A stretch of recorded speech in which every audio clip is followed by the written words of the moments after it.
So ladies and gentleman, start करते हैं आज का टॉपिक जैसा कि आप जानते हैं कि हम सीजनल चेंज, जो सर्दी आ रही है, विंटर्स आ रहे हैं, उसमें कैसे हम अपनी बॉडी को बेटर रख सकते हैं।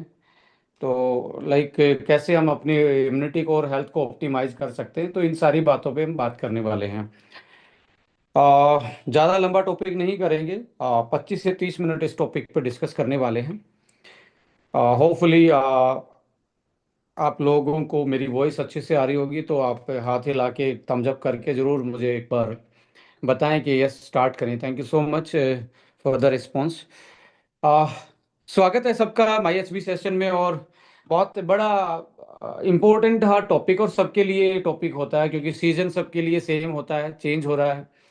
और जैसे जैसे मौसम चेंज होता है, वैसे वैसे हमारी बॉडी में बहुत सारी चीज़ें चेंज आती हैं। लेडीज एंड जेंटलमैन, नेचर एक सबसे बड़ा हीलर होता है, और नेचर ही सबसे बड़ा किलर भी होता है। आ, आप देखेंगे बैक्टीरिया, वायरस, पेड़ पौधे, समंदर, बर्फ, पहाड़, हवा, ये सारी चीज़ें से मिलके ही क्या बोलते हैं, पूरा इकोसिस्टम बना हुआ है। और इनके बिना, इन इकोसिस्टम के बिना किसी का भी सर्वाइवल नहीं होता है। तो जब जब जब मौसम चेंज होता है, तो हमारी बॉडी को भी उसके अकॉर्डिंग अपने आप को अडेप्ट करना पड़ता है, और नेचर ने बड़ा खूबसूरती से इस चीज़ को बनाया है। देखिए, जैसे ही सबसे पहला इम्पोर्टेंट, जब विंटर आती है तो क्या चेंज आता है? पहला चेंज आता है कि सनलाइट जो है वो डायरेक्ट नहीं, अर्थ पे डायरेक्ट नहीं पड़ती है, तो सनलाइट का एक्सपोजर कम हो जाता है। अब हो सकता है आपके लिए पहली बार ये इंफॉर्मेशन हो कि सनलाइट क्या बड़ा रोल प्ले करती है। सनलाइट के बिना इस धरती पे कुछ भी पैदा नहीं हो सकता, ना कोई जिंदा रह सकता। अब जैसे ही विंटर आएंगे, आप देखिए पत्तों का साइज बढ़ जाएगा। जो जो उस टाइम पे पेड़ उगते हैं, या जो भी आप देखेंगे, जो सब्जियां होती है, फ्रूट्स होते हैं, उनके लीव्स का साइज बड़ा होता है। लीफ का साइज बड़ा क्यों होता है सर्दियों में? क्योंकि देखिए, धूप तो डायरेक्ट आएगी नहीं, तो धूप को ज्यादा लेने के लिए वो पत्ते अपना साइज बढ़ा लेते हैं। और सर्दियों में ही सबसे ज्यादा आप देखेंगे डार्क कलर की चीजें पैदा होती हैं। आप जितनी भी चीजें देखेंगे, डार्क और कलरफुल चीजें ज्यादा सर्दियों में आपको देखने को मिलती हैं। चकुंदर देखेंगे, बीट रूट देखेंगे आप, लाइक कैरेट देखेंगे आप, सिट्रस फ्रूट्स देखेंगे, पालक देखेंगे, स्पिनच देखेंगे, या जितनी भी सरसों का साग है, नॉर्थ इंडिया में बड़ा फेमस है। बहुत सारी ग्रीन वेजिटेबल्स। अल्टीमेटली ये क्या है? डार्क कलर ज्यादा अट्रैक्ट करता है लाइट को, आपको मालूम है। तो नेचर में देखिए, धरती पे भी क्या क्या चेंज आता है। जैसे सूरज की लाइट कम पड़ती है, तो डार्क कलर की चीजें आपको ज्यादा देखने को मिलेगी, वो सनलाइट को ज्यादा अब्जॉर्ब कर सकती हैं। और प्लांट के, जो भी प्लांट उसमें पैदा हो रहे हैं, उसके पत्तों का आकार भी और डायमीटर भी, सरफेस भी बड़ा हो जाता है, to receive maximum sunlight. But unfortunately हम अपने शरीर को ज्यादा नहीं बढ़ा सकते। हम अपने शरीर को लाइक एकदम से चेंज नहीं कर सकते, तो हमारी इम्यूनिटी चेंज होती है अकॉर्डिंग टू सीजन। तो अकॉर्डिंग टू सीजन हमारी इम्यूनिटी चेंज होगी, तो हमारी बॉडी में सबसे पहले प्रभाव क्या पड़ेगा?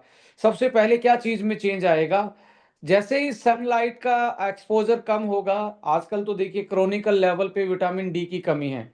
लोग इसको, विटामिन डी को ओनली विटामिन मानते हैं। सबसे बड़ी प्रॉब्लम तो ये है आज के टाइम पे, विटामिन डी को ओनली विटामिन डी माना जा रहा है।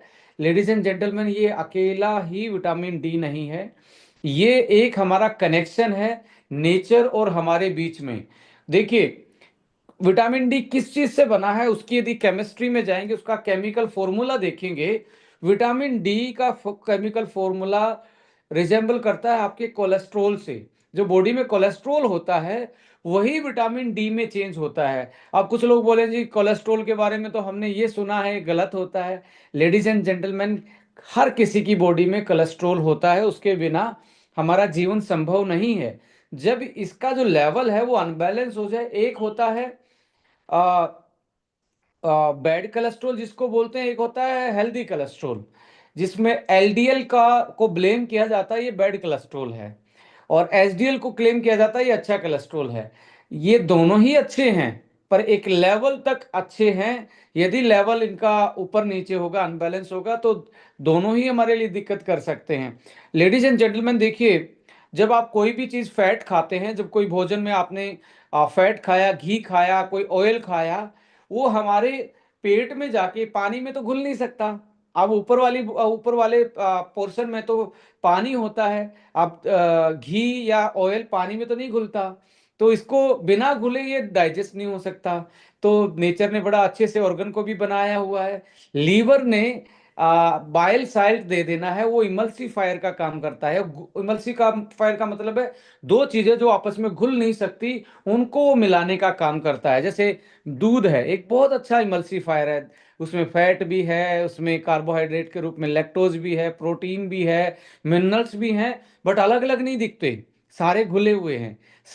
ब्लड हमारा एक अच्छा इमल्सीफायर का एग्जाम्पल, उसमें विटामिन, प्रोटीन, फैट, पर आप किसी ने अपना ब्लड देखा होगा तो वो भी पूरा एक सॉल्यूशन के रूप में देखा होगा, अलग अलग चीजें नहीं दिखती हैं। तो सेम लाइक, जब आपने फैट खाया तो लीवर से बाइल आया, बाइल ने उसको इमल्सीफाई करके मिक्स कर दिया, और इमल्सीफाई होते ही वो डाइजेस्ट होना स्टार्ट होता है। अब जैसे ही लाइपेज नाम का एंजाइम फैट को डाइजेस्ट करेगा, अब डाइजेस्ट तो कर दिया, डाइजेस्ट का मतलब है कॉम्प्लेक्स चीज को सुलझाना, छोटे पार्ट में तोड़ना, और बॉडी उसको यूटिलाइज कर पाए। अब आपके पेट से, आपके गट लाइन से कौन से ऐसे ट्रांसपोर्ट के माध्यम हैं जो आपके vitamin, minerals, fat, good omega और इन सारी चीजों को ले जाने का काम करेंगे? वो है एलडीएल। एलडीएल आपका व्हीकल का काम करता है। लो डेंसिटी लिपोप्रोटीन बोलते हैं, जिसको आप बैड कोलेस्ट्रॉल बोलते हो। ये क्या करता है, कोलेस्ट्रॉल को बाउंड कर लेता है और आपके पेट से, आपके डाइजेशन सिस्टम से बॉडी के अंदर ले जाने का काम ये करता है। अब ये अंदर माल ढोने का काम करा, सिंपली भाषा में समझने की कोशिश कीजिए। अब इसकी संख्या ज्यादा हो जाए, ढोने वाले की, अंदर ले जाने वाले की संख्या ज्यादा हो जाए, तो अंदर जाके ज्यादा डिपोजिशन होगा। अब दूसरा है अच्छे वाला कोलेस्ट्रॉल, जिसको बोलते हैं एचडीएल, हाई डेंसिटी लिपोप्रोटीन इसका नाम है। ये क्या करता है, अंदर जो जमा हुआ है उसको वापस लीवर तक लेके आता है।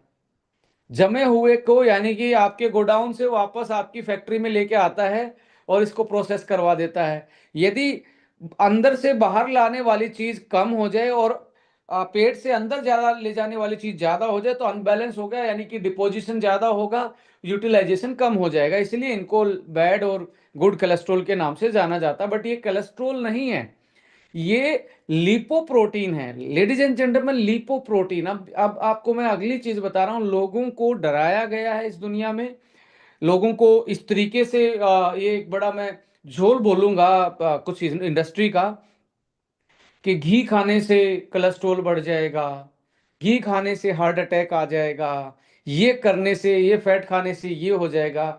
ये बिल्कुल कोई प्रूवन साइंस नहीं है, ना कोई पेपर पब्लिकेशन है, ये जर्नल मिथ था। और कुछ कमर्शियल प्रोडक्टों को या कुछ ड्रग्स को लाने के लिए इसका नाम लिया गया। आपको मैं एक आपसे सवाल पूछना चाहता हूं, जो मेरी जनरेशन के हैं या मेरे से 10 साल ऊपर नीचे वाले हैं, क्या आप पहली जनरेशन जितना घी खाते हैं, पहली जनरेशन जितनी चीजें आप यूटिलाइज करते हैं? यदि घी में कोई दिक्कत थी तो उस टाइम पे ज्यादा खाया जाता था, तो वहां पे हार्ट अटैक ज्यादा होने चाहिए थे, या आज कम खाया जा रहा है तो आज हार्ट अटैक ज्यादा हो रहे हैं? सो लेडीज एंड जेंटलमैन, यहाँ पे आ, मेरी वॉइस क्लियर है ना? वॉइस क्लियर है मेरी? Right. So ladies and gentleman, यहाँ पे इंपॉर्टेंट चीज ये है कि घी को कैसे खाना है, फैट को कैसे खाना है, दैट इज मोर इम्पोर्टेंट। मेरी मैं स्क्रीन पे भी दिख रहा हूँ, मेरी फोटो वोटो दिख रही है, किसी का मैसेज आ रहा है हमारे एक सीनियर उसका। यदि दिख रहा है तो प्लीज हैंड बटन प्रेस करके, या ऐसे करके, आप बहुत सारे स्क्रीन ऑन किए हुए हैं, दिख रहा है? Okay, right. So ladies and gentleman, यहाँ पे इंपॉर्टेंट चीज क्या है कि यदि आप कोई भी डाइटरी फैट खाते हैं, तो फैट या घी खाने का सही तरीका क्या है? सब्जी में ऊपर डाल के या चपाती पे लगा के खाना होता है। जब जब आप इसको फ्राई करेंगे तो ये इसकी जो सही वाली चीजें हैं वो खराब हो जाएंगी, और बैड वाली चीजें आपकी बॉडी को नुकसान कर सकती हैं। ये बड़ा डिफरेंस होता है। तो घी खाने से हार्ट अटैक आएगा, ये आएगा, ये मिथ है, इसका कोई वो नहीं है। आप मुझे बताएं, ना तो आप घी खाते हैं, कुछ लोगों को मैं नहीं दिख रहा हूं बट मेरे पास एक स्क्रीन है जिसमें मैं दिख रहा हूं। एक मिनट में चेक कर लेता हूं।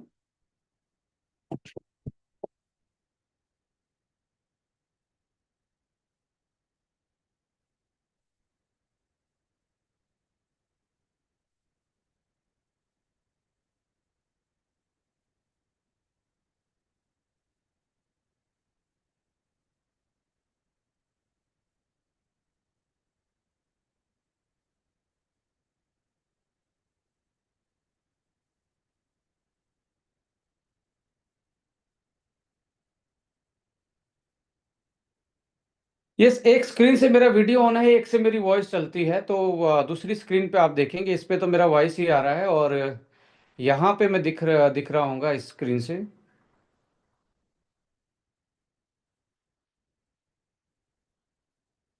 हर बार मैं ऐसे ही करता हूँ, मुझे दिख रहा है स्क्रीन पे।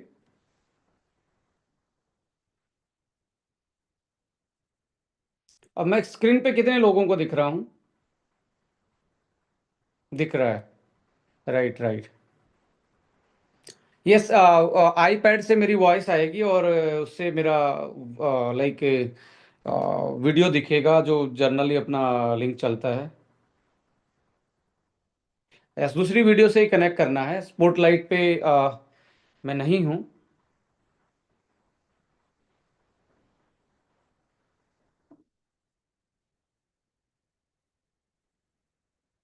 जस्ट ए मिनट में ट्राई कर रहा हूँ।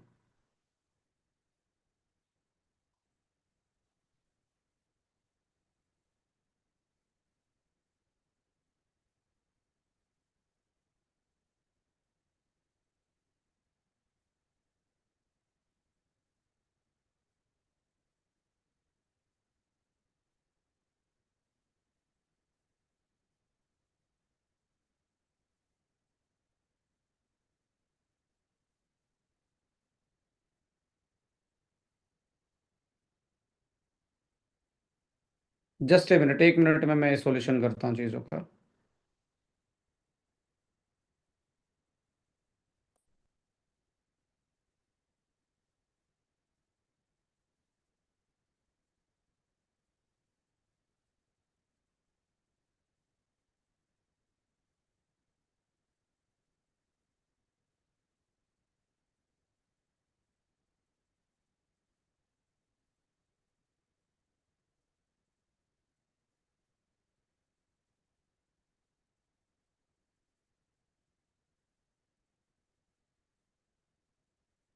एनीवे, दूसरी से कैसी से काम चलाना पड़ेगा।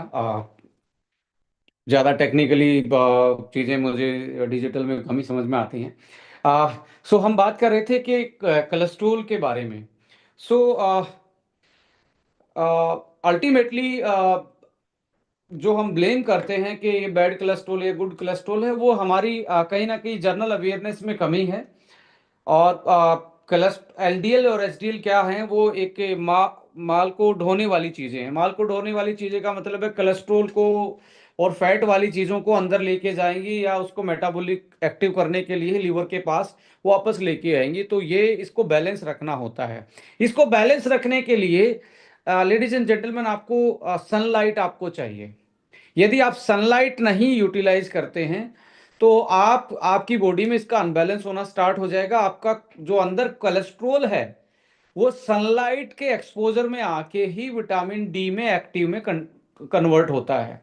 सो आप ये देखिए, सनलाइट अकेला आपका डी नहीं बना रही है, कोलेस्ट्रोल को बैलेंस करने का काम कर रही है। और यदि आप अब सर्दियों में धूप ना निकले, ये सारी चीजें ना हो, तो हमें और भी ज्यादा इसके बारे में सोचना चाहिए कि हमारा एक तो डी नहीं बनेगा, कोलेस्ट्रॉल बढ़ सकता है, और ये यदि बॉडी में बढ़ेगा तो अल्टीमेटली हमारे लिए कार्डियक के इशू, देखिए सर्दियों में सबसे ज्यादा हार्ट अटैक आते हैं। सर्दियों में वो एक तो ऊपर से ठंड के कारण आपकी खून की नलियां कॉन्स्ट्रिक्ट होती हैं, सिकुड़ जाती हैं, ब्लड फ्लो में दिक्कत आती है, ऊपर से आपका सनलाइट ना मिलना और कोलेस्ट्रॉल का बॉडी में बढ़ना। और सर्दियों में यदि आप सनलाइट कम होती है तो देखिए सर्दियों में हमारे पहले की पद्धति में, पहले के जो रहने सहने के तरीके में, सर्दियों में जो पिनियाँ डलती थी जिसमें बादाम की या कोई भी जो मिठाइयाँ होती थी खोए की या किसकी, ये क्यों डाली जाती थी? बिकॉज सनलाइट कम मिलेगी। अब वो सनलाइट एनिमल तो ज्यादा ले रहा है, वो सारा दिन बाहर रहता था। अब आपकी गाय, बफलो, भेड़, बकरी पे जो भी सनलाइट डल रही थी वो उसके मिल्क में विटामिन डी के रूप में आ जा रही थी। घी खा रहे थे तो विटामिन डी मिल जा रहा था क्योंकि फैट सोल्यूबल था। आज घी फ्राई कर दिया है, वो नहीं खा रहे हैं, धूप में घर से हम बाहर नहीं निकल रहे हैं, तो ये हमारे लिए सबसे बड़ा चैलेंज बनता है इम्यूनिटी का। हमारी इम्यूनिटी लो हो जाती है, विटामिन डी जिसमें कम होता है उसकी इम्यूनिटी लो बनती है, वो बार बार में इन्फेक्शन होगा उसको, बार बार में उसको प्रॉब्लम आएंगी। सो लेडीज एंड जेंटलमैन, देखिए कोरोना के टाइम पे भी जहां जहां पे कोरोना फैटल था, जहां जहां पे कोरोना का ज्यादा नेगेटिव इम्पैक्ट था, वो उस एरिया में देखा गया, रिसर्च में उस एरिया में पाया गया जहां लोग धूप में ज्यादा रहते थे, गांव कस्बों में, वहां इम्पैक्ट कम था। हालांकि इन्फेक्शन हो सकता था बट द फैटेलिटी जो इमरजेंसी के या जो मौत के कारण बने वो ऐसे लोगों में बने जिनमें विटामिन डी की कमी थी। और वो डी की कमी कहाँ पे होगी? जो लोग शहरों में रहते हैं और शहर में धूप का एक्सपोजर नहीं होता, ओनली आर्टिफिशियल लाइट में रहते हैं, तो ऐसे उसमें, और ऊपर से आप डाइट में फैट नहीं खा रहे, जस्ट मोटा हो जाऊंगा, ये हो जाऊंगा। या तो आपने एनिमल से ने जो विटामिन डी लिया सूर्य से, उसके थ्रू आप अपना विटामिन डी पूरा करें, या फिर आप धूप में जाएं। अब धूप कम होगी तो रिडक्शन आएगा सनलाइट में, तो आप देखेंगे सर्दी, खांसी, जुकाम, फ्लू, सांस वाले लोगों के लिए, लंग्स वाले लोगों के लिए या हार्ट वाले लोगों के लिए ये सबसे ज्यादा सर्दी में ही सबसे ज्यादा चैलेंजेबल बनता है। दूसरी चीज क्या होगी? रेस्पिरेटरी इन्फेक्शन बढ़ेंगे सर्दी में। रेस्पिरेटरी इन्फेक्शन बढ़ते हैं जो सांस या लंग से या फेफड़ों से रिलेटेड जो होते, cold air can affect respiratory tract और इंक्रीज आपकी इन्फेक्शन का, फ्लू का, कॉमन कोल्ड का, निमोनिया का कारण बनता है। और विटामिन डी, आयरन और विटामिन सी जिसकी डाइट में कम होता है, तो निमोनिया, कोल्ड, फ्लू, ये सबसे ज्यादा उन्हीं लोगों में जल्दी वो लोग चपेट में आते हैं। चेंज इन सर्कुलेशन, सर्कुलेशन में भी चेंज आता है। कौन किस चीज का सर्कुलेशन? यानी कि वासो कंस्ट्रिक्शन हो जाता है। वासो का मतलब जैसे यार खून की नली थी, ये सिकुड़ के ठंड में ऐसे हो जाती है, तो इस पे प्रेशर पड़ता है ब्लड का आगे पहुंचाने के लिए, तो हार्ट की प्रॉब्लम या यदि ब्लॉकेज भी है इसमें तो हो सकता है हार्ट अटैक आने के चांसेस। और इन सारी चीजों के सर्दियों में ही ज्यादा होते हैं, आपको पता है। और वो भी सुबह सुबह जब सबसे ज्यादा ठंड होती है और आदमी उठने की कोशिश करता है, 5 बजे के आसपास सबसे ज्यादा माना गया है हार्ट अटैक का टाइम सुबह का। रीजन क्या है? आप सो रहे थे तो ठीक है, ब्लड बॉडी को ज्यादा नहीं चाहिए था, ऑर्गन्स को, तो हार्ट आराम से धड़क रहा था, और एकदम से जब आप उठने की कोशिश करते हो, ठंड थी और ब्लॉकेज भी उस आदमी को थी, एकदम से हार्ट ने ज्यादा प्रेशर डाला और वो ब्लॉकेज के कारण अटैक आने के चांसेस उस टाइम पे बढ़ते हैं। तो सर्कुलेशन में चेंज आएगा, मेटाबॉलिक एडजस्टमेंट करना पड़ता है। आपको एक्स्ट्रा हीट जनरेट करनी पड़ती है ठंड से बचने के लिए। आप देखेंगे कि बॉडी को ज़्यादा कैलोरी चाहिए, इसलिए डेंस फूड खाए जाते थे, फैट वगैरह, प्रोटीन वगैरह डाइट इसमें ज़्यादा ली जाती थी। विटामिन सी, आयरन जैसी चीज़ें सर्दियों में ज़्यादा ली जाती थी, जस्ट बिकॉज बॉडी को ठंड से बचाना, तो हीट जनरेट करनी थी, तो हीट जनरेट करनी पड़ेगी। हाइड्रेशन पैटर्न भी आपके चेंज होंगे। सर्दियों में अक्सर लोग पानी अवॉइड करते हैं, पानी कम पीते हैं, सोचते हैं कि ठंड है, उसको जनरली प्यास फील नहीं होती क्योंकि स्वेटिंग नहीं होती है। तो बट हाइड्रेशन पैटर्न जब चेंज होंगे, cold and dry air can affect hydration status, और स्किन की प्रॉब्लम भी आप देखेंगे सर्दियों में ज़्यादा आपको देखने को मिलती हैं। सो इम्यून सिस्टम रिस्पॉन्स जो है वो एकदम से होता नहीं है, क्योंकि सर्दी के मुताबिक अभी जो फूड है हमारा सीजन के मुताबिक है नहीं, हमारे मूड के अकॉर्डिंग है। हम अपने मूड के अकॉर्डिंग खा रहे हैं, सीजन के अकॉर्डिंग नहीं खाएंगे, तो बाहर से जो सीजनल चीजें आ रही हैं वो हमारी इम्यूनिटी को बूस्ट कर सकती थी, बट हम उनको उनका लो कंजप्शन करते हैं या उनको एक्स्ट्रा प्रोसेस करके खाते हैं, तो अल्टीमेटली ये चीजें हमें आने वाले ठंड में ज्यादा दिक्कत करती हैं। अगली चीज क्या, स्लीप पैटर्न भी आपके चेंज होते हैं। देखिए ठंड में आदमी हमेशा बिस्तर में ही रहता है, तो स्लीप पैटर्न चेंज होना लाजमी सी बात है। जो शॉर्टर आपके दिन छोटे हो जाते हैं और रात बड़ी होती हैं। एक तो सनलाइट आपकी रात बड़ी होगी जो वैसे ही धरती पे कम आ रही है, वो भी इन्वर्टेड आ रही है, डायरेक्टली नहीं आ रही। सो कोल्ड टेम्परेचर में स्लीप पैटर्न चेंज होना, तो यहाँ पे जो प्रॉब्लम होती है, जो मेंटल जो डिप्रेशन है, एनजाइटी है, ऐसे इस ऐसे टाइम में ज़्यादा होते हैं।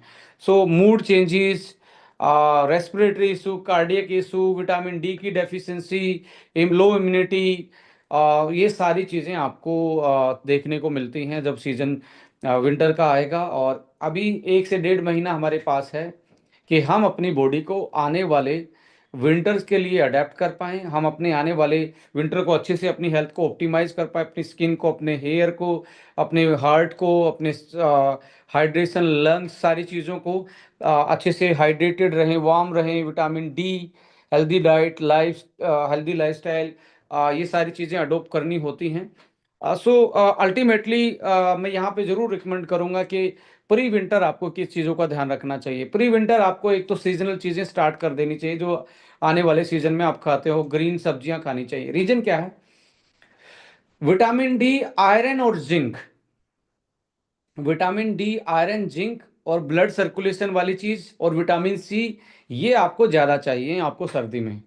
यदि ये कम मिलेंगे, इम्यूनिटी लो रहेगी, आपकी बॉडी के रिस्पॉन्स कम रहेंगे, आपकी बॉडी जल्दी इन्फेक्टेड रहेगी, बार बार में सर्दी खांसी जुकाम कोल्ड, स्किन के लिए दिक्कतें, हार्ट बीपी, एनजाइटी, ये सारी चीज़ें आपको देखने को मिलती हैं।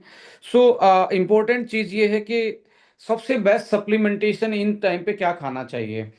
आ, अश्वा वन का सबसे राइट टाइम है ये खाने का। यदि आप अश्वा वन स्टार्ट करते हैं इस मौसम में और अगले 2 महीने तक खाते हैं, आपकी बॉडी को ये बिल्कुल आने वाले चीज़ों के लिए प्रिपेयर करता है। इम्यूनिटी बूस्टर, अडेप्टोजन, इसका काम है स्ट्रेस से नींद अच्छी दिलाने में काम करेगा, हार्मोन को बैलेंस रखता है, कार्डियक को ये सही रखता है आपके, कार्डियक को सही रखेगा। और अल्टीमेटली लेडीज एंड जेंटलमैन, ये आसवावन जो है, ये आपकी बॉडी की अडेप्टेबिलिटी पे काम करेगा। इसके साथ हीमोफोर्टिन एक बहुत अच्छा सप्लीमेंट है इस टाइम स्टार्ट करने का। हीमोफोर्टिन क्यों है, क्योंकि इसमें मैं आपके पीपीटी शेयर करूंगा, इसमें एक्चुअली हीमोफोर्टिन क्यों चाहिए आपको।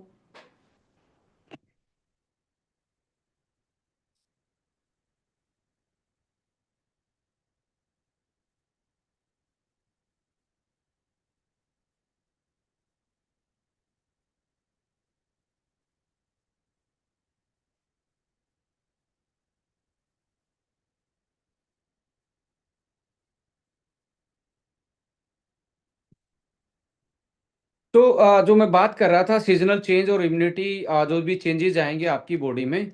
और इम्यूनिटी सिंपली क्या है, एक डिफेंस सिस्टम आपकी बॉडी का, और लॉन्ग टर्म हेल्थ के लिए इसका बूस्टअप होना बहुत ज़रूरी है। सो अल्टीमेटली आप देखेंगे इम्यून सिस्टम जो है वो कई चीज़ों का बना होता है।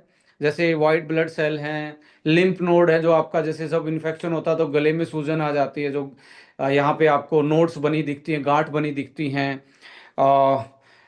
बॉडी का डिफेंस, और पेट में सबसे ज्यादा इम्यून सिस्टम होता है आपकी आर्मी, आपके डाइजेस्टिव ट्रैक्ट में ज्यादा होती है, गट लाइन पे ज्यादा होती है, जो कि बैक्टीरिया, वायरस, फंगस को रिकॉग्नाइज करती है, उसकी उसको फिर एक तरीके से इम्यून सिस्टम के रिस्पॉन्स से उसको किल करते हैं। और इम्यूनिटी भी अलग अलग टाइप की है, बट ये टॉपिक हम इस तरीके से डिलीवर नहीं करेंगे। मैं चाहूँगा कि सीजनल आपको क्या क्या चीज़ों का ध्यान रखना चाहिए, कौन से न्यूट्रिशन आपको इस टाइम पे स्टार्ट करने चाहिए। और लो इम्यूनिटी आपका स्ट्रेस के कारण, poor diet, lack of sleep, ageing, chronical illness, इन सारी चीज़ों को बढ़ाती है। सेडेंट्री लाइफ भी लो इम्यूनिटी का कारण बनता है। सो चैलेंजेस यही हैं कि आपको cold, flu, infection, wound healing में दिक्कत, रिकवरी फ्रॉम इलनेस में दिक्कत, कार्डियक की प्रॉब्लम, फटीक, एनर्जी का लेवल कम होना, सीजनल इलनेस की वर्नेबिलिटी बढ़ना, चांस बढ़ना। तो challenges during the seasonal changes, body stress मैं बता ही चुका हूँ, रेस्पिरेटरी प्रॉब्लम जो लंग से रिलेटेड, सांस से रिलेटेड प्रॉब्लम है, सीजनल एलर्जीज होने के चांसेस ज़्यादा होते हैं, increase exposure to virus and bacteria का इन्फेक्शन होने के चांसेस ज़्यादा होते हैं। सो स्ट्रेटजी, एक तो बैलेंस डाइट आपको लेनी चाहिए। यहाँ पे आपको सीड्स थोड़े से डाइट में लेने चाहिए, होल ग्रेन लेना चाहिए। जैसे यहाँ पे आप जो आपका चना है, ग्राम्स जो है उसको भिगो के, रात को भिगो के, बादाम है, आ, आपके फ्लैक्स सीड है, ये चीज़ें आपको ऐड ऑन करनी चाहिए अपनी डाइट में। अभी जैसे आप देखेंगे मिलेट आएगा, मिलेट या मक्का है, कॉर्न है। मिलेट एंड कॉर्न को आपको ज़्यादा यूटिलाइज करना चाहिए, because they are rich in calcium, zinc and magnesium and iron, इसमें ज़्यादा होता है। और आपको घी जैसी चीज़ें भी एड ऑन करनी चाहिए अपनी डाइट में, बट फ्राई में नहीं, ओनली आप चपाती पे रख के इन चीज़ों को खा सकते हैं। ग्रीन वेजिटेबल आप जरूर यूटिलाइज करें, क्योंकि ग्रीन वेजिटेबल में विटामिन आपका आयरन और जिंक और मैग्नीशियम ये ज़्यादा होते हैं, और यही आपको ठंड में ज़्यादा चाहिए। सो ग्रीन वेजिटेबल हैं। और थोड़ा सा स्ट्रेस को मैनेज करने के लिए आप थोड़ी सी मेडिटेशन या थोड़ी बहुत एक्सरसाइज कर सकते हैं। और हाइड्रेशन का जरूर ध्यान रखें, और अपनी स्लीप को जरूर मैनेज करें। स्लीप को मैनेज करने का एक टाइम फिक्स करें आप, कि उसी टाइम सोना है, उसी टाइम पे बेड पे जाना है। तो यदि आप पैटर्न को सही कर लेंगे तो स्लीप भी आपकी बैलेंस होना स्टार्ट हो जाएगी। सो लेडीज एंड जेंटलमैन, यहाँ पे इंपॉर्टेंट क्या है कि बेस्ट सप्लीमेंट मैं बोलूंगा हीमो 14 को आपको स्टार्ट करना चाहिए, बिकॉज आयरन, कोल्ड है, फ्लू है, सर्दी है, खांसी है, जुकाम है, सबके लिए, आपके इम्यून सिस्टम के लिए, एक्टिवेशन के लिए आपको आयरन चाहिए। और बॉडी को हीटअप रखने के, जिसको बार बार में ज़्यादा ठंड लगती है, जिसके पैर ठंडे रहते हैं, होता है ना सर्दी में, लाइक के आपको ब्लैंकेट में डालने के बाद भी पैर बहुत लंबे टाइम तक ठंडे रहते हैं। ऐसे लोगों में प्रोटीन की और आयरन की डेफिशिएंसी पाई जाती है। Generally they are not taking adequate amount of the protein and iron diet में नहीं लेते, इसलिए उनको ये प्रॉब्लम आपको देखने को मिलती है। तो आप स्टार्ट करते हैं तो आपका जो हाथ और पैर जो कोल्ड एंड नमनेस आपको फील होती है, तो वो सर्दियों में और ज़्यादा होती है। तो हीमो 14 में iron, folic acid, B12 and zinc और विटामिन सी, ये एक तरीके से इम्यूनिटी बूस्टर का भी काम करते हैं। साथ साथ में आरबीसी, आयरन अब्जॉर्प्शन और स्टेमिना को तो इंक्रीज करते ही हैं। और यही चीज़ रेस्पिरेटरी, जिसको सांस, अस्थमेटिक कंडीशन जिसकी रहती है, उसके लिए तो बहुत अच्छा काम करेगा ये। मैग्नीशियम इसमें है। Beetroot, ladies and gentlemen, blood circulation को बहुत अच्छा रखता है। ब्लड सर्कुलेशन यानी कि जो आपकी जो खून की नलियां जो हैं, वासो जो कंस्ट्रिक्शन नाम की चीज होती है, वो सिकुड़ जाना होता है, उसको नाइट्रस ऑक्साइड प्रोडक्शन में हेल्प करता है, और नेचुरल तरीके से आपकी आर्टरीज एंड वेन्स को बेटर रखता है। मोरिंगा है, स्पिनच है, natural form of minerals and vitamins का ये सोर्स होते हैं। ये भी आपको इसमें मिल रहा है। B3, B6, B12, zinc, magnesium.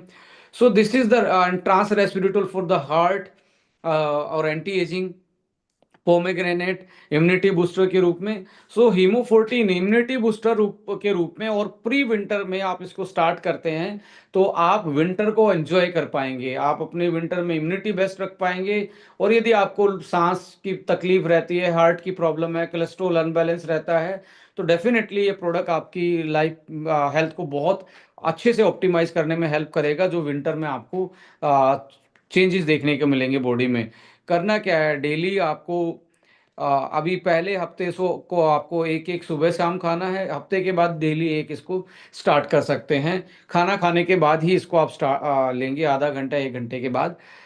Ladies and gentleman, इसके बाद यदि आप वुमेन्स के केस में 1-1 पूरा महीना चलाएं, क्योंकि they need more iron, folic acid for their period cycle and all, जो उसमें लॉस होता है। So energy, stamina, immunity booster के रूप में। और लाइक जो आपको कोल्ड बार बार में आता है, पैर ठंडे रहते हैं, सिर में दर्द रहता है ठंड में, ऐसे में आपकी ये हीमो 14 बहुत अच्छे से हेल्प करेगा। अश्वगंधा को सबसे ज्यादा रेटिंग दी जाती है। यदि इसको रेटिंग दी जाए, साइंटिफिक रेटिंग इसको मिलती है अडप्टोजन में। अडप्टोजन का मतलब होता है आपकी बॉडी फिजिकल स्ट्रेस में हो, मेंटल स्ट्रेस में हो, या आपकी मेंटल हो, फिजिकल हो, या फिजियोलॉजिकल हो, यानी कि जो आपकी बॉडी में हॉर्मोन्स हैं या कुछ भी हैं जो सिक्रेशन हैं, या आपका मेंटल वेलबींग है या फिजिकल है, बॉडी किसी भी स्ट्रेस में हो, तीनों कंडीशन में से ये अकेला एक ऐसा हब पाया जाता है, नेचर ने ऐसा हब बनाया है जो तीनों स्ट्रेस को बॉडी को अडेप्ट करने में हेल्प करता है, और इसी को इसको अडेप्टोजन बोला जाता है कि आपकी बॉडी को सही तरीके से अडेप्ट करवाता है किसी भी कंडीशन के होना हो। सो असवावन बेटर सॉल्यूशन है इम्यूनिटी बूस्टर के रूप में, और पावरफुल अडेप्ट हो कि आपकी इम्यूनिटी उसके अकॉर्डिंग अडेप्ट हो जाए जो आने वाला विंटर चेंजेस है।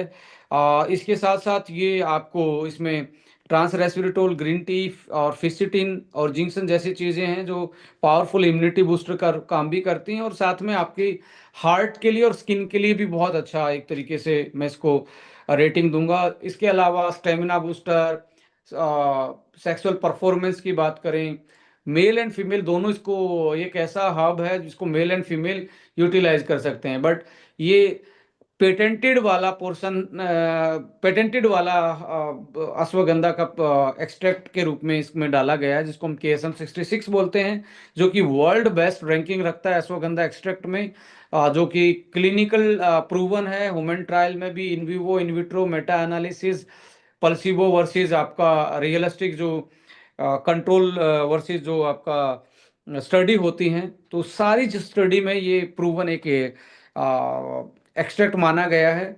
और मैं ये बोलूँगा कि this is the best time to start with the अश्वावन। सुबह एक अश्वावन प्लस एक हीमोवन, अश्वावन और हीमो 14, ऐसे करके आपने पहले हफ्ते स्टार्ट करना है। फिर आपने सुबह सुबह ही आपने फिर ब्रेकफास्ट के बाद दोनों एक ही खाने स्टार्ट करने हैं एक हफ्ते के बाद।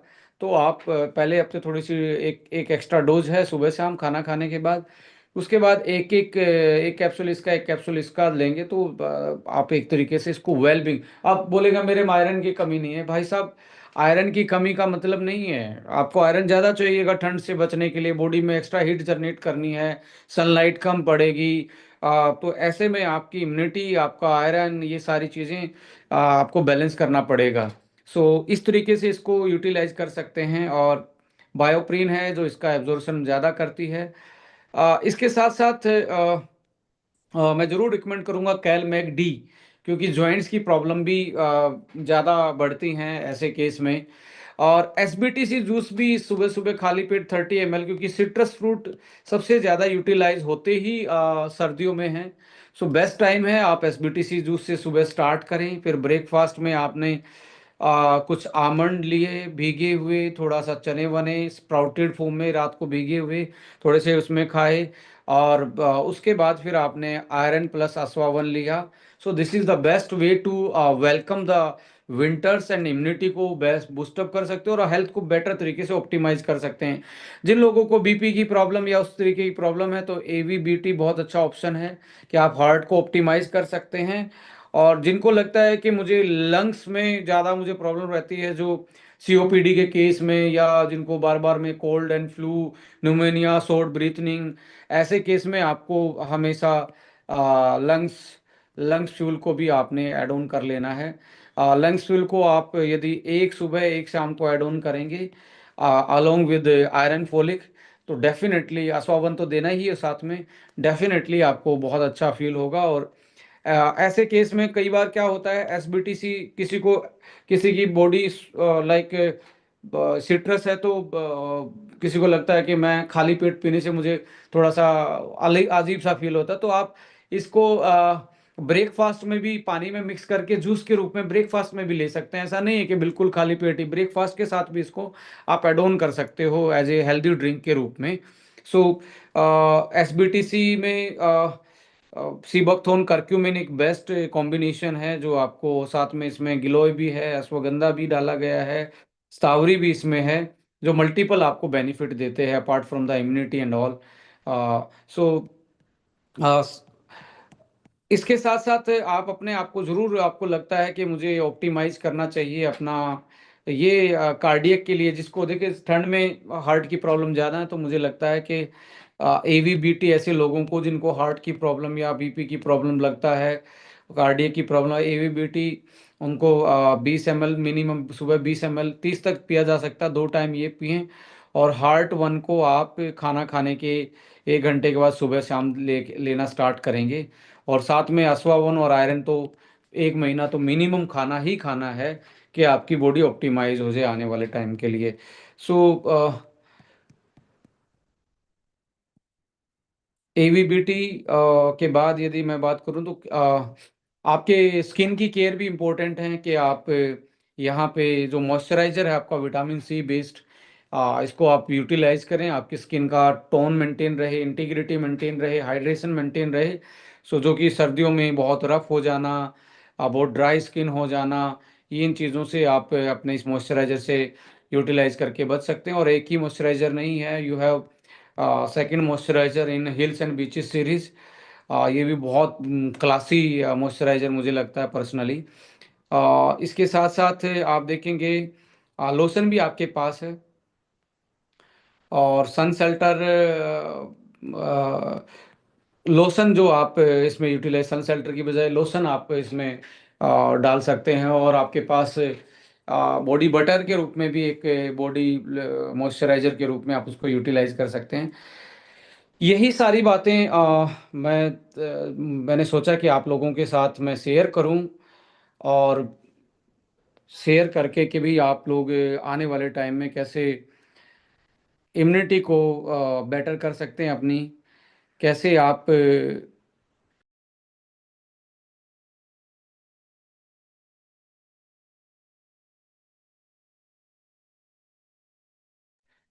अब ये नहीं है, अब ये नहीं है कि हमें बीमार होना है तब खाना है, मुझे कोल्ड हो जाएगा, लंग्स में प्रॉब्लम हो जाए या हार्ट में मुझे दिक्कत आएगी तब मुझे स्टार्ट करना है। Just be prepare for the winters. और साउथ में भी मौसम तो चेंज होता ही है, तो आप उसके अकॉर्डिंग अपनी डोजिंग को जरूर वो करें। जहाँ ज़्यादा विंटर हैं वहाँ थोड़ी डोज स्टार्टिंग में हैवी रखें, जहाँ कम विंटर होते हैं वहाँ डोज आप कम रख सकते हैं। बट मौसम में बदलाव पूरे इंडिया में ही आता है। So you have to take care, आप अपनी और अपनों की ज़रूर केयर करें। और ये अकेला एक सेल सेल का बिजनेस नहीं है, ये अपने प्रोडक्ट को सही तरीके से यूटिलाइज करना, अपनी फैमिली को, अपनी कम्युनिटी को, अपने जानकारों को एक बेटर हेल्थ का पार्टनर देना, हेल्थ का एक तरीके से आप लाइक, क्योंकि लोगों को नॉलेज नहीं होती। तो अभी मैं तो आपसे यही रिक्वेस्ट भी करूंगा कि 1 या 2 दिन में सबके साथ आप जरूर ये अपनी चर्चा का विषय रखें कि विंटर्स में आप क्या स्पेशली ले रहे हैं, आपको क्या प्रॉब्लम रहती है। किसी को हार्ट की है तो how we can prepare for the winters, जो हार्ट की और ज़्यादा हो सकती है। लंग्स वाले के लिए हम, जिसको इम्यूनिटी बार बार में लो होती है, हाथ पैर ठंडे रहते हैं, स्टेमिना लो रहता है, मेंटली जो एनजाइटी में है, डिप्रेशन में है, उनके लिए और प्रॉब्लम ये सर्दियाँ लेके आती हैं। तो ऐसे लोगों के साथ जरूर बैठें और अपने सॉल्यूशन के रूप में ये सारी चीज़ें जरूर समझाएं। और नेचुरल डाइट को हमेशा ही अपने खाने में जरूर इंक्लूड करें, जिसको बोलते हैं डाइट कैसी होनी चाहिए, लोकल होनी चाहिए, सीजनल होनी चाहिए, अनप्रोसेस्ड होनी चाहिए। 3 करेक्ट कैटेगरी हैं डाइट की, और कहीं पे भी जाओ कोई डाइटिशियन इसमें काम आने वाला नहीं है। पहला डाइटिशियन आपका पहला पार्ट क्या है, लोकल फूड होना चाहिए जो आपके आसपास में हो रहा है। आप अपनी प्लेट में सुबह सुबह रखे हुए खाने से ये पूछें क्या तुम लोकल हो। यदि नहीं हो तो समझ लेना कुछ ना कुछ आपके साथ इम्यूनिटी में वो बड़ा काम नहीं करने वाला। फिर आपने देखना है लोकल के साथ सीजनल है या नहीं है। भाई मेरे पास आसपास में तो पैदा होता है, बट गर्मियों वाला मैं सर्दियों में खा रहा हूँ, सर्दियों वाला गर्मी में खा रहा हूँ, ऐसा नहीं करना है। लोकल में पैदा होता हो, उसी सीजन का हो, और उसको ज़्यादा पकाया वकाया ना हो। पकाने का मतलब ये नहीं बोल रहा कि भाई साहब आप उसको प्रिपेयर ही ना करो। प्रिपेयर करने का मतलब फ्राई करना नहीं होता। प्रिपेयर करने का मतलब है आप उसको प्रोसेस तो करो, पर इतना प्रोसेस ना करो जिससे उसके अंदर की सारी चीज़ें समाप्त हो जाएं। तो ऐसे में लोकल, सीजनल और अनप्रोसेस्ड, ये यदि है, जैसे स्प्राउट्स हैं, आपने चने भिगोए, बादाम भिगोए, आपने मूंग भिगोई, या सरसों का साग है, ग्रीन सब्जी है, पालक है। अब इनको भीगे हुए के भी कुछ लोग स्प्राउट्स को भी फ्राई कर लेते हैं। अब पालक को इतना फ्राई कर देते हैं तो उसमें बस हरा रंग बच जाता है, वो हरे रंग की जो मेडिसिनल वैल्यू वो खत्म हो जाती है। तो हरे रंग की सब्जी नहीं खानी है, हरी सब्जी खानी है, कम प्रोसेस करना है। और थोड़ा सा घी जरूरी है सर्दियों में। खाना स्टार्ट करें बस ऊपर सब्जी में या चपाती पे लगा के, देसी घी की मैं बात कर रहा हूँ। सो हेल्दी रहें, हैप्पी रहें और खुशियां ही आप बांटें और सही तरीके से लोगों को गाइड करें, किसी को मिस गाइड करके अपना बिजनेस बिल्ड ना करें, मैं तो यही बोलूँगा। और सच्चाई पे और नॉलेज पे आप काम करते जाएंगे तो एक दिन आपकी ऐसी कम्युनिटी और ऐसी टीम और ऐसा बिजनेस बनेगा जो आपको लंबे टाइम तक ग्रोथ देगा, सस्टेनेबिलिटी देगा। और जो सच्चाई के रास्ते पे देखो मुश्किलें आती हैं, कई बार स्लो चलता है, बस सच्चाई के रास्ते पे किया हुआ काम, जिसको कहते हैं कि build it once and build it right, एक बार ही बिल्ड करो पर सही तरीके से बिल्ड करो। वो सच्चाई पे होगा, वो नॉलेज पे होगा, वो आप जो डेली काम करते हैं उस पे होगा। और let's join the hand together to build a community जो एक सेम मानसिकता वाले लोगों के साथ रह के आप बिल्ड कर सकते हो, क्योंकि ये बिजनेस अकेला सेलिंग का नहीं है, ये बिल्डिंग ए कम्युनिटी है, बिल्डिंग ए पीपल है, लोगों को बिल्ड करने का है। आप लोगों को ढूंढते नहीं है यहाँ पे, लोगों को एक सिस्टम में ला के एजुकेट करके बिल्ड करने का बिजनेस, उनके स्किल्स को, उनके माइंडसेट को बिल्ड करके इस बिजनेस में आप बहुत बड़ा कर पाएंगे। ये परसेप्शन का नहीं है, ये माइंडसेट का सही ये नहीं है, ये इसके इसके साथ काम करूंगा, इसके साथ आपको अपना काम करना है और सही तरीके सलीके से काम करना है और लोगों को बिल्ड करने जाना है। और ये बिजनेस वॉल्यूम्स के बजाय वैल्यू क्रिएशन का है। सो वॉल्यूम्स के पीछे मत भागिए, वैल्यूज के पीछे भागिए, अपनी टीम में वैल्यू क्रिएट कीजिए, अपने खुद में वैल्यू क्रिएट कीजिए, अपने स्किल्स, अपने प्रोफेशन को मेंटेन रखिए।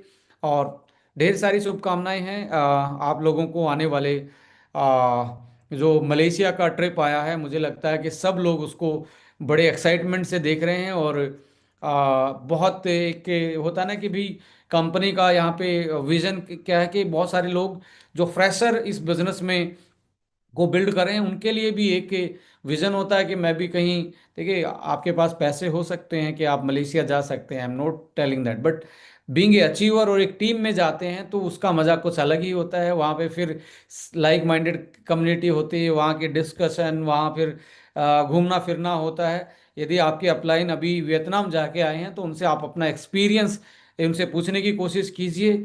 पैसे लगा के जाने में कोई भी जा सकता है, मैं वही बोलता हूँ, बट एज ए अचीवर और एज ए जिस माहौल में आप जा सकते हैं वो अलग ही एक माहौल बनता है। सो मलेशिया का टूर आपके लिए रेडी है, उसको पर तरीके से और सलीके से करें, गलत स्टेप उठा के ना करें। Thank you so much. जय हिंद, जय भारत, नमस्कार।